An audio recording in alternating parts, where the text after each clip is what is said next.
오늘은 추수감사절 이번 주 어, 저희 강단 말씀이었는데요.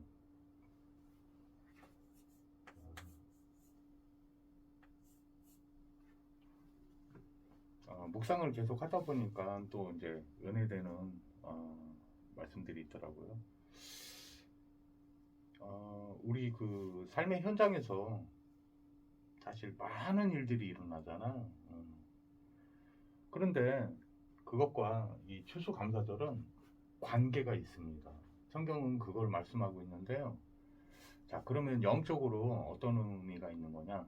이제 이거죠. 추수감사절은 뭔가 기념하고 있는 거거든요.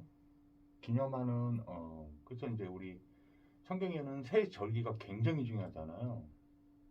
근데 그 절기를 지키라고 하는 거는 또 율법적인 어떤 의미에서 꼭 그걸 뭘 지켜라 라는 의미로 쓰인 게 아니고 뭘 기념한다는 의미가 있어요. 늘 하나님이 주신 복들을 깊이 누리라는 거죠. 추수감사절의 핵심은 고린도전서 15장 20절에서 22절 보면은 그리스도께서 부활의 첫 열매가 되셨다. 그걸 기념하는 날이에요, 사실은. 영적으로는. 이 부활이라는 거는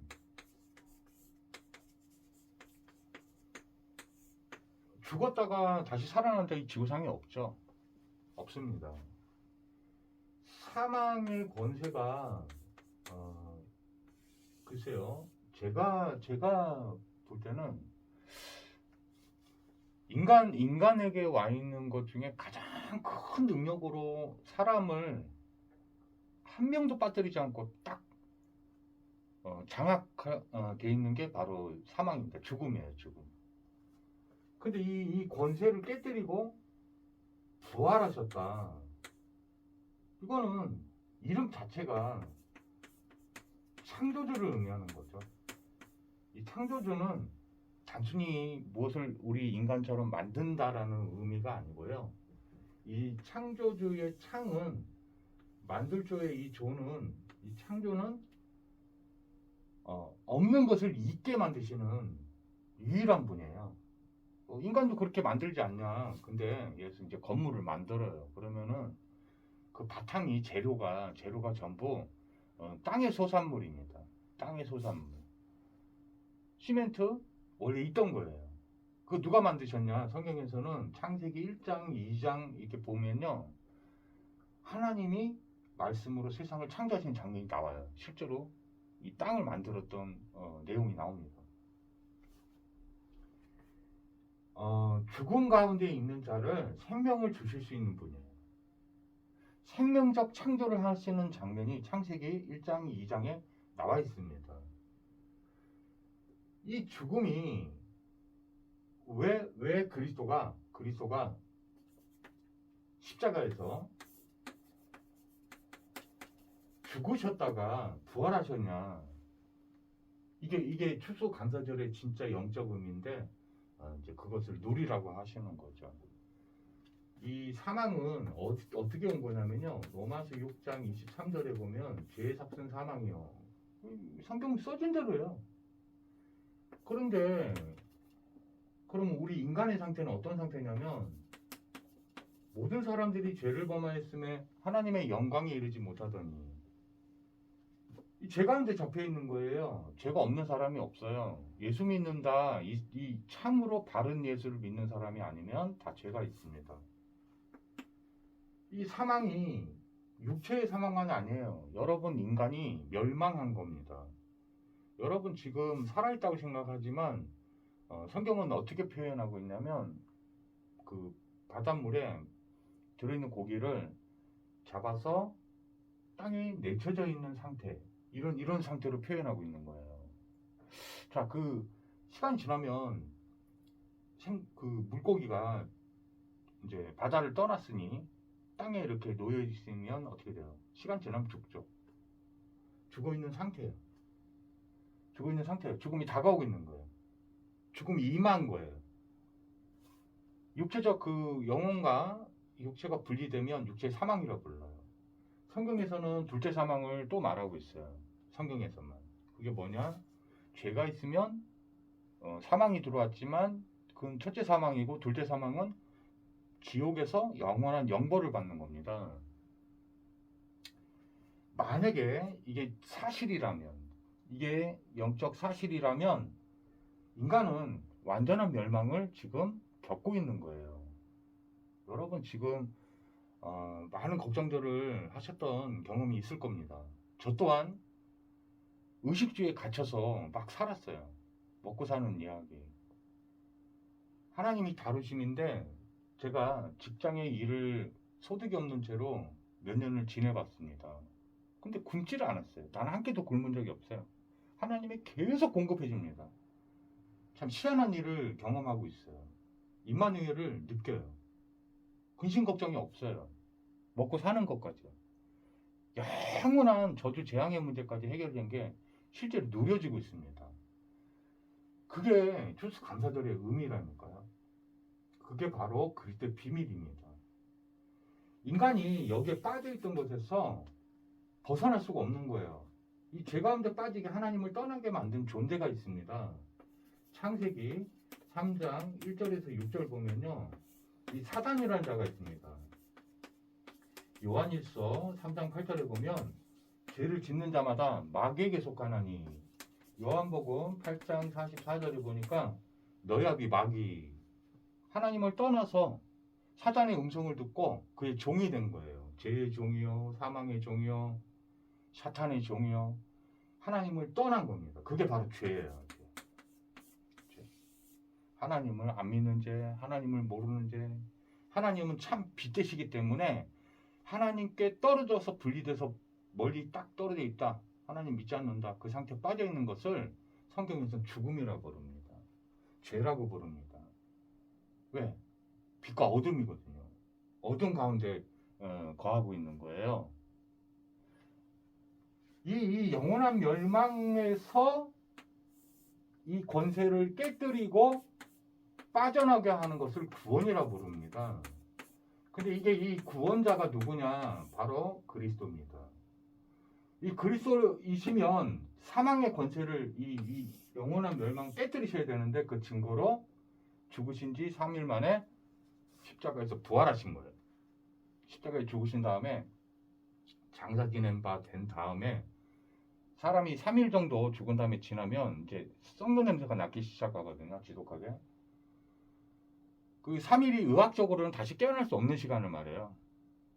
예, 그래서 완전히 죽은 상태구나. 사람이 이렇게 알고 있을 때 그 예수님의 육신을 그 무덤에다가 이제 장사 지낸다면은 돌무덤에다가 이제 그 시체를 보관하죠. 근데 거기서 부활하신 거예요. 3일 만에. 그래서 이 부활은 이 기독교의 핵심적 아주 중요한 하나님의 약속, 언약이에요. 이 성경은요, 하나님의 말씀이라고 하죠. 하나님 말씀 그러는데요. 이거는 요한복음 5장 39절에 보면 전부 그리스도를 가리키기 위해서, 증언하기 위해서 쓰여진 책이라고 써져 있습니다. 부활한다는 거는 영생이 있다는 뜻이거든요. 그러니까 본 이스라엘 백성들이 성경을 막 열심히 읽어요. 왜? 그 안에서 그 영생이 있는 줄 아는 거예요. 그랬더니 예수님이 직접 이렇게 말씀하십니다. 이 모든 성경은 내가 바로 그 그리스도라고 증거하고 있는 거야 라고 얘기합니다. 그래서 율법주의자들은요, 그 육신의 눈으로만 보이기 때문에, 이게 판단 정죄하는 눈을 갖고 있기 때문에 복수아들 아니냐 이거죠. 근데 앞에서는 또 그렇게 말 권능이 없으니까 말을 잘 못해요. 그래놓고 이를 갈기 시작합니다. 이를 갈기 시작해요.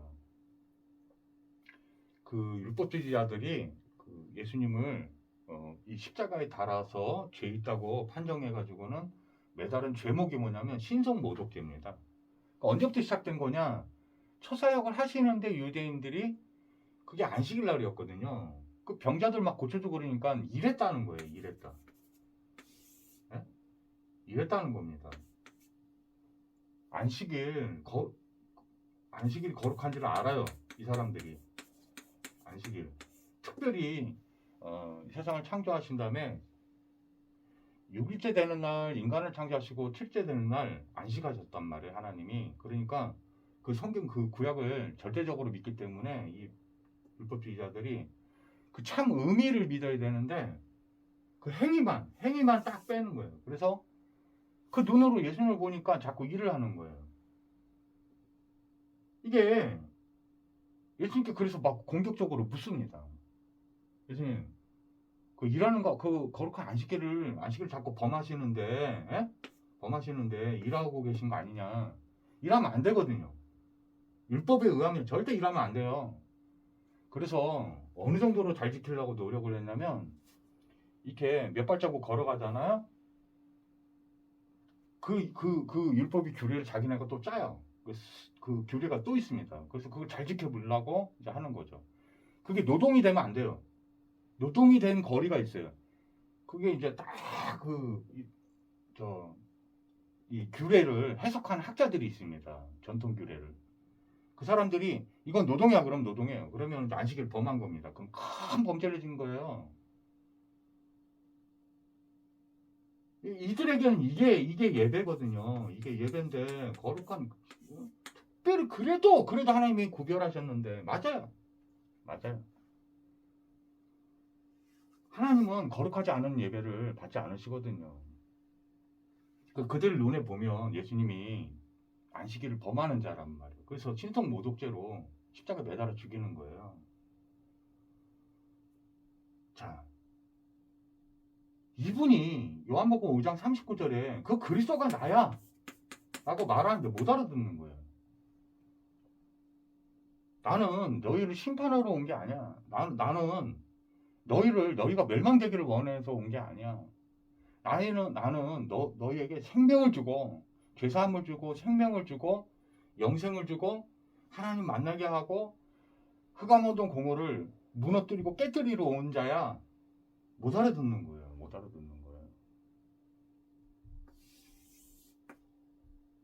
진짜 복음을 알고 예수를 참으로 창조주시오 이 구원의 문제의 주인이시오 그리스도 모든 문제 해결하실 수 있는 그리스도입니다. 내 인생의 문제 십자가에서 다 이루셨습니다. 라고 믿는 것이 아주 간단하지만 바른 복음이에요. 그러면 다 이뤘다 하는 순간 사실 이게 믿어지면 인생 문제가 끝이 나야 되는 거예요. 그게 여러분이 무슨 상태가 좋고 안 좋고 필요 없어요. 창세기 6장 10절, 8절에서부터 10절 읽어보시면요. 그 방주 대신 그리스도 안에 방주를 딱 타면 끝난 거예요. 그건 이제 전부 예수님 소관이에요. 심하게 얘기하면요. 로마서 8장 1절에서 2절 보면요. 이 율법에서 빠져나오게 한 게 구원이에요. 죄와 사망의 법이 율법이거든요. 생명의 성령의 법이 이 듣고 계신 여러분을 해방한 겁니다. 이걸 믿는 게 예수 믿는 거예요. 아직 나 죄에 눌려 있다. 그 예수 안 믿고 있는 거예요. 그리스도는 모든 문제 해결자, 참 제사장 되신 분을 그리스도라 부르는 거예요. 예수 그리스도 안에 있는 자에게는 결코 정죄함이 없나니 끝났다는 뜻이에요.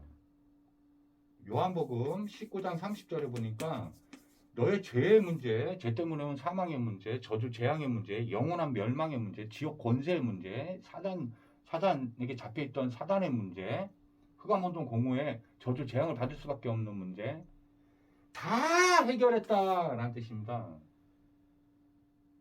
믿으시기 바랍니다. 예수님은 그 이름의 증거를 갖고 오신 거예요. 마태복음 1장 21절에 보면 아들을 낳으니 이름을 예수라 하라. 이는 그가 자기 백성의 그들의 죄에서 구원하실 자이심이니라.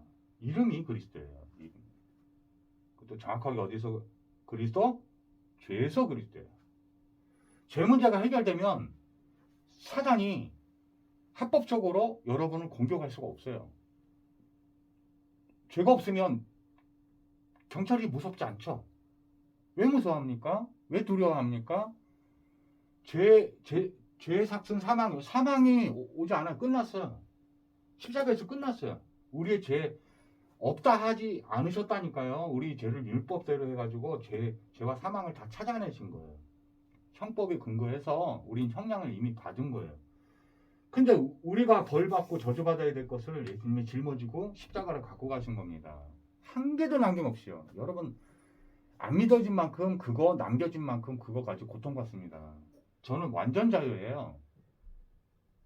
로마서 8장 1절에서 2절은 거룩한 자유예요. 완전한 자유예요. 예배소서 1장 3절에서 7절 보면요. 우리를 완전한 거룩을 주시고 완전하게 흠이 없게 하시려고 그리스도가 있는 거예요. 그리스도로 오신 거예요. 예수님을 그리스도로 믿는다? 완전해진 거예요. 그래서 이 율법주의자들이 말하고 있는 예배하고 내용이 완전히 달라요. 예수 믿는다 이 말은요. 예수 믿고 하나님 이렇게 부르고 있다. 완전한 예배를 드리고 있는 거예요. 끝난 거예요. 예배에 대해서도 끝난 거예요. 사실은 기도요. 완전한 기도입니다. 예수님이 나의 창조주 참된 주인이시요. 나의 완전한 그리스도입니다. 십자가에서 내 인생 문제 다 해결하셨습니다. 주는 그리스도시요 살아계신 하나님의 아들이시나이다. 이게 완전한 기도예요. 그게 24예요. 24시간 기도한다는 게 아니고. 근데 이 예수에 빠져 있는 거예요. 마음이 연애를 시작한 거예요. 예수 참 다르게 이 언약이 딱 믿어진 거예요. 이게 완전히 끝나지 않았다? 근데 24? 그럼 다른 거 하고 있는 거예요. 다른 거 24 하고 있는 거예요. 이해 가세요? 빵이 누룩이 하나 딱 들어가면 이미 부풀어요. 그 누룩을 조심하라고 그런 거예요. 이게 율법주의자들 조심하라고 한 거예요. 예수님이. 그래서 6월절 죽음의 천사가 그 문설주에 그 피바른 문제반과 그 문설주에 피바른 그 집만 죽음의 사자가 넘어가요. 그 예수 그리스도 피예요. 완전한 예수 그리스도를 의미하는 거예요. 그래서 그 전날에 그 뭐 먹기 시작하냐? 빵을 먹는데 미리 준비해 놓은 빵을 먹는데 누룩이 없는 빵을 먹으라고 해요. 무교병이라고 부르는 건데 그걸 넣으면 유교병이라는 빵이 되는 거예요. 왜 그걸 기념하면서 먹으라고 그랬냐? 그만큼 우린 율법을 의지한다 그러면 우린 그 율법대로 죽어야 돼요. 율법대로 예수님이 십자가에서 우리를 위해서 대신 죽으심을 믿는 거예요. 부활하심까지 믿는 거예요. 그래서 요한복음 20장 31절에 보면 이 모든 성경이 기록된 목적은 예수님이 하나님의 아들 그리스도심을 믿게 하려 하며 또 예수 그 이름을 힘입어 영생을 얻게 하려 하심이라. 요한일서 5장 12절에 보니까 하나님의 아들이 있는 자에게는 영생이 있고 하나님의 아들이 없는 자는 영생이 없느니라. 죽은 자 끝난 거예요. 그냥 멸망 가운데 있는 겁니다. 오늘 이거 듣고 영생 믿어진다. 나 죄사함 받았다. 죄에서 완전히 자유케 됐다. 내일 지을 때 죽는 날까지 지을 때까지 다 해결됐구나. 예수님이 다 해결했구나. 그거 믿는 게 예수님이 그리스도라고 믿는 거구나. 딱 하면 끝난 겁니다. 예수님 직접 말씀하십니다. 요한일서 5장 20절에 예수님은 참 하나님이시오 영생이시니라. 여러분 예수 믿는다 이게 하나님 만나고 있는 겁니다. 우리 하나님 만날 수 없었어요. 원래 만날 수 없어요. 죄가 있는 상태에서는 하나님 절대 못 만나요. 그 증거는 이겁니다. 요한복음 1장 12절입니다. 영접하는 자 곧 그 이름을 믿는 자들에게는 하나님의 자녀가 되는 권세를 주셨으니 하나님 자녀 되면 영원한 자녀예요. 이제 죄를 몇 개 졌다. 그래서 이제 이 신분이 바뀌지 않아요. 영원한 축복의 반열 속에 들어간 겁니다. 이 예수님이 우리의 창조주 주인이시여 그리스도라는 여러분이 증거를 심령과 영과 이 영적 문제에서 증거를 가지시고 사도행전 1장 8절 오직 성령이 임하시면 너희가 권능을 갖고 예루살렘과 온 유다 사마리아 땅끝까지 이르러 내 증인이 되리라. 누구 증인이요? 예수님의 이름의 증인이에요. 이름이 그리스도예요. 이해 갑니까? 이름 자체가 그리스도입니다. 예수님이 그리스도임을 증거하는 참된 증인된 삶을 최고의 축복된 삶을 사시기를 주의 이름으로 축복합니다. 마태복음 28장 16절에서 20절 보니까요. 이 언약 남아있는 언약을 위해서 여러분이 지금 천국 가지 않고 여기 하나님 남겨놓으신 거예요. 이게 여러분의 소명이요 사명이요 하나님이 부르신 이유요 여기에 이 언약을 믿는 이거를 또 이루어 가시는 분이 바로 예수님이에요. 이거의 주체가 누구냐? 주님이 누구냐? 예수님이에요. 이 세계복음화에 해결하실 분이 누구냐? 그 그리스도가 누구냐? 바로 예수님입니다. 믿어지는 축복이 현장에서 실제로 나타나는 최고의 축복이 있는 인생이 되기를 예수 이름으로 축복합니다. 기도하고 마치겠습니다. 전능하신 하나님 아버지 너무 감사합니다. 오직 그리스도신 예수 그 이름의 비밀을 누리는 최고의 축복된 현장 전도 제자들이 지금 있는 줄 믿습니다. 이들에게 최고의 영권과 영력과 지력과 체력과 경제력과 인력을 마음껏 부어 주옵소서. 갈등 고민하던 모든 문제가 영적인 흑암 혼돈 공허가 다 예수 이름으로 무너지는 시간 되게 도와주시고 이 들으러 들어오신 이 복음을 듣고 있는 이 귀한 하나님의 자녀들에게 최고의 축복을 허락해 주옵소서. 예수 그리스도 이름으로 축복하고 기도하옵나이다. 아멘. 네, 다음에 또 뵐게요.